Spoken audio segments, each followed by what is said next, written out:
Hi అండి. నేనిప్పుడొక మంచి కథ చెప్తాను. ఏనుగు ఆలోచన. అందరూ వినండి. ఆ అడవిలో రకరకాల జంతువులు నివసించేవి.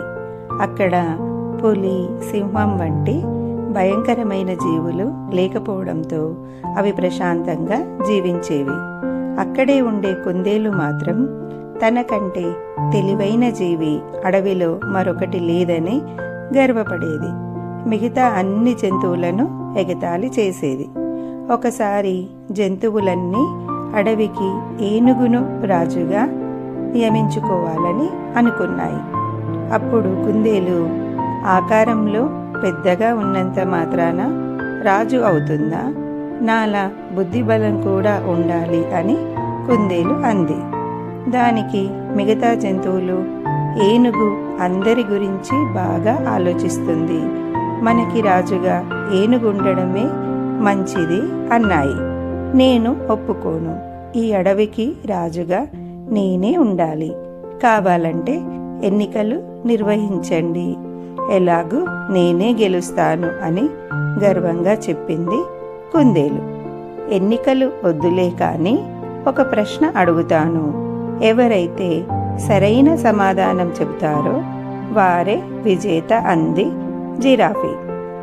అలాగేనంటూ బదులిచ్చాయి కుందేలు, ఏనుగు. మన అడవిలో చాలా వరకు శాకాహార జీవులే ఉన్నాయి కదా, వాటికెప్పుడు ఆహారం దొరకాలంటే ఏం చేయాలి అని అడిగింది జిరాఫీ. ఏముంది, ఎక్కువ చెట్లు ఉన్న చోటికి వెళ్ళాలి అని చెప్పింది కుందేలు. అప్పుడు ఏనుగు, ఎక్కువ చెట్లను పెంచాలి, అప్పుడే కావలసినంత ఆహారం దొరుకుతుంది అని అన్నది ఏనుగు. అప్పుడు జిరాఫీతో సహా మిగతా జీవులన్నీ, రాజంటే భవిష్యత్తు గురించి కూడా ఆలోచించాలి, కానీ నువ్వు ప్రస్తుతం కావలసిన ఆహారం గురించి మాత్రమే ఆలోచించావు.